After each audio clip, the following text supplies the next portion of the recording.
Hey guys, it's me, Carolyn Scott Hamilton, the Healthy Voyager, and happy Thanksgiving. Today I'm combining the two most popular pies of Thanksgiving. I'm making a pumpkin maple pecan pie. So we're gonna make our pumpkin pie first and then make our delicious, crunchy, ooey gooey, sweet pecan topping afterwards, and then we're gonna enjoy it. So here's what you're gonna need. You're gonna need 1 can of organic pureed pumpkin, 1 cup of soy milk, almond milk, cashew milk, whichever kind of milk alternative you like.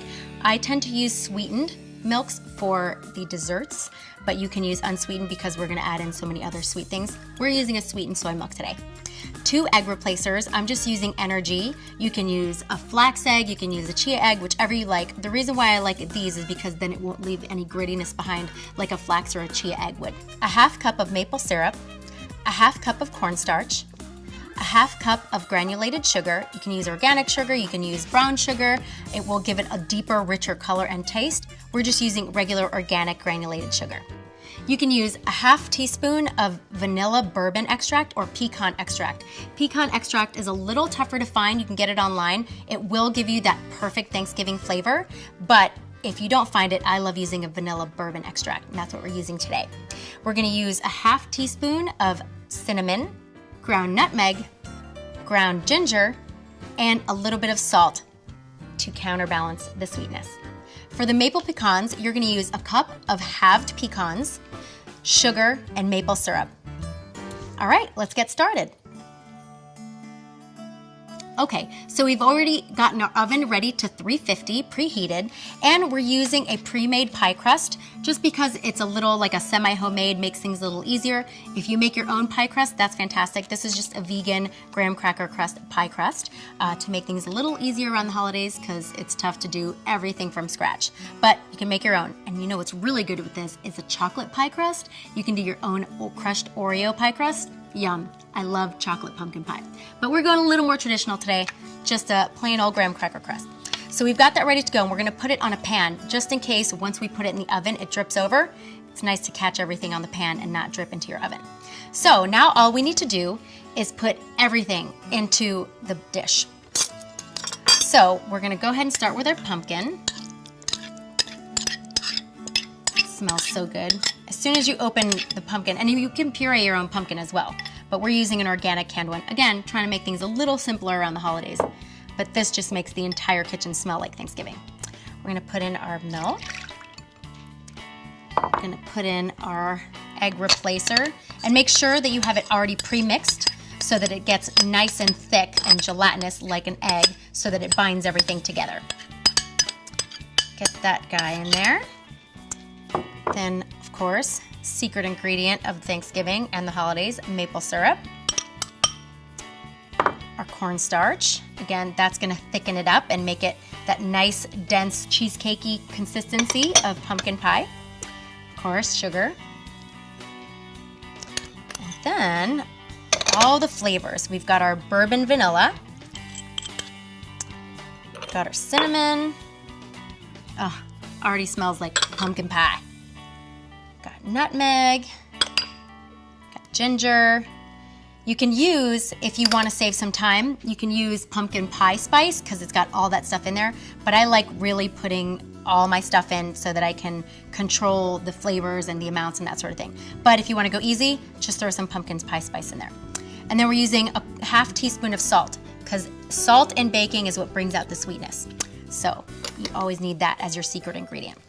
All right, so now we're just gonna blend everything up and we're gonna go ahead and toss it in our pie tin.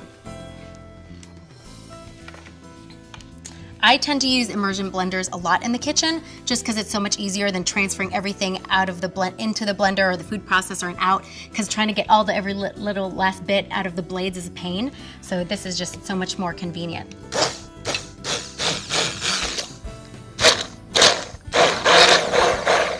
Make sure you pulse it, or do it in the sink if you like, to make sure you don't splash yourself. All right, so it's all blended up nice. You wanna make sure everything's fully incorporated, no chunks of cornstarch or anything like that, because all the flavors are very important. So all we're gonna do is just put it in our prepared pie tin. We've got our oven ready to go, preheated at 350. And now, and all just goes in, easy peasy. And again, a lot of people think making a pie at home is really labor intensive. Pumpkin pie is super easy and tasty, and it'll blow everyone's minds how yummy it is. So again, we're putting this on a pan just in case it bubbles over a little bit. It tends to do that when you really fill it high. So just make sure you level it, put it on a little pan, and now it's time to bake. Okay, so while I was making the pie filling, I was roasting the pecans. All you have to do is put your pecans, about a cup of pecans, onto a cookie sheet, put them to roast for about 7 to 10 minutes. Then, once they're ready and your pie's already in the oven, you're gonna take the roasted pecans and you're gonna drizzle maple syrup all over them. And then we're gonna just kind of mix them up to make sure they're all evenly coated. Then we're gonna toss them back in for another 7 to 10 minutes. And then we douse them in sugar, and then we top our pie with it, and it is ready to devour. So once they're all evenly coated, you're just gonna pop them back into the oven real quick, and then it's sugar time. So once the pecans are out, then you're just gonna put them in a bowl, and you're gonna drizzle some sugar on them. I've already lightly dusted. And because that maple syrup that's nice and chewy now, it's gonna pick up all that sugar, and this is gonna look so pretty on top of our pie. All right, our pecans are ready, so we're gonna set them aside, and we're gonna get our pie out, let it cool a little bit, and then top it. All right, so we let our pie chill for a little bit. You don't want it too cold, but just let it cool a little bit, because otherwise it's gonna sink, and then it's gonna make all the pecans mushy. So we're just putting our little bit of pecans in to fill it in and make it look beautimous. And that's it. You've got your vegan pumpkin maple pecan pie ready for a lovely Thanksgiving dinner, or any other holiday dinner for that matter. Well, if you like this recipe, please be sure to give me a thumbs up. Thanks for watching the video. To watch the next one, click right here. And don't forget to hit the subscribe button right here.